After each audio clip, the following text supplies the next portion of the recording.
sahabat-sahabat yang captionnya pernah di-repost sama Allah di Al-Quran. Salah satu sahabat yang captionnya di-repost siapa? Umar bin Khattab.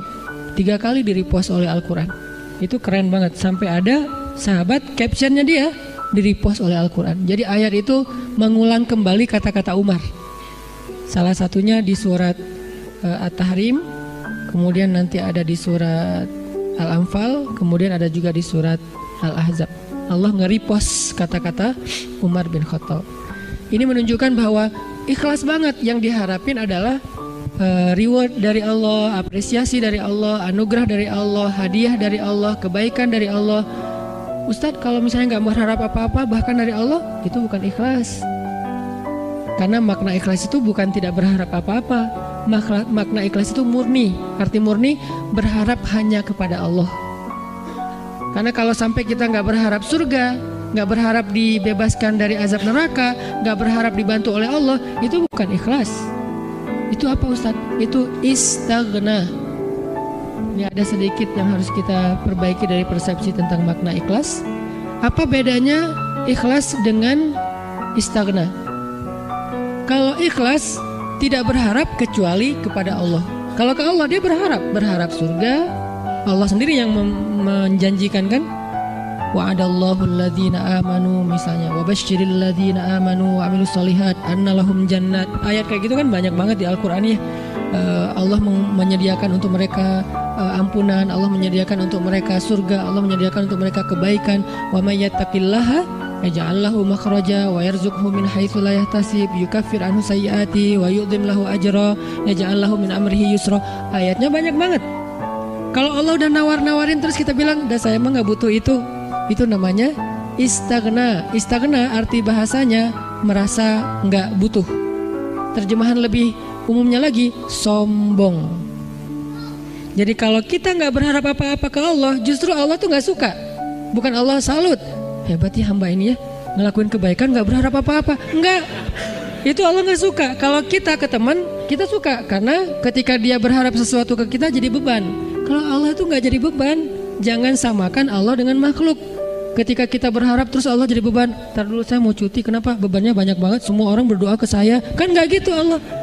Masa ketika kita berdoa Allah jadi beban? Bukankah Allah berfirman, kullu yaumin huwa fi sya'an. Setiap hari Allah sibuk. Walaupun sibuk, wala ya'uduhu hifzuhuma. Allah nggak pernah kerepotan. Wala ya'uduhu hifzuhuma. Allah nggak pernah kerepotan untuk memelihara, menjaga dan memberikan hak huma, langit dan bumi dan apa yang ada di dalamnya. Jadi ikhlas itu bukan nggak berharap apa-apa teman-teman. Ikhlas itu tidak berharap kecuali kepada Allah saja. Ke Allah berharap surga. Ya Allah beri saya surga. Sampai Nabi bilang, kalau kalian minta surga, mintalah surga Firdaus yang paling tinggi. Jadi puncaknya Firdaus. Apakah Nabi kurang ikhlas? Bukankah ikhlas kita belajarnya dari Nabi? Adakah yang lebih baik ikhlasnya daripada Nabi? Tidak ada. Bahkan para anbiya pun belajarnya kepada Rasulullah seandainya mereka sezaman. Bukti mereka Nabi lebih baik dari mereka apa? Semua Nabi itu nggak mention Nabi Muhammad. Semua Nabi dari mulai Nabi Adam, Nuh, apalagi Rasul ya, Nuh, Musa, Ibrahim, semua Nabi dan Rasul pernah mention tentang @Muhammad_Abdullah. Semua pernah mention di postingan mereka. Bahkan banyak kayak Musa sering, Nabi Ibrahim bahkan dalam doa-doa beliau nggak mention Nabi kan. Sehingga Nabi Muhammad itu udah dikenal dari sejak zaman Nabi Adam. Kapan ya Muhammad datang? Lewat satu zaman belum muncul. Lewat zaman kedua, kapan ya Muhammad yang dimention itu datang? Jadi setiap umat yang soleh pasti nungguin Rasulullah loh. Umat Nabi Adam nungguin Nabi Muhammad, umat Nabi Nuh nungguin Nabi Muhammad. Tapi mereka tahu bahwa Nabi ini akan muncul, cuman nggak tahu kapannya. Ternyata beruntungnya kita, beliau muncul dan kita menjadi umatnya. Yang pengen jadi umat Nabi Muhammad itu bukan cuma kita teman-teman. Semua umat Nabi itu pengen jadi umat Nabi Muhammad. Walaupun mereka nggak bilang, aduh nyesel jadi umat Nabi Musa. Nggak gitu juga sih.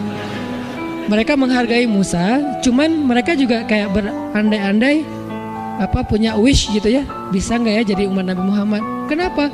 Karena Nabi Muhammad ini paling keren, paling luar biasa. Ya Sayyidul Anam, bukan cuma Sayyidul Anbiya, Sayyidul Anam, pemimpinnya semua manusia.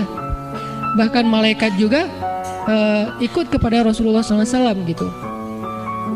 para anbiya sholat di Masjid Al-Aqsa diimamin oleh Rasulullah SAW. Jadi nggak ada orang yang lebih baik dalam masalah agama daripada Rasul. Kalau Nabi mengajarkan kita tentang mengharapkan kebaikan kepada Allah dan itu masuk dalam bagian ikhlas, berarti kalau ada orang yang nggak mengharapkan lalu merasa paling ikhlas, ini pasti ada yang miss nih tentang pemahamannya.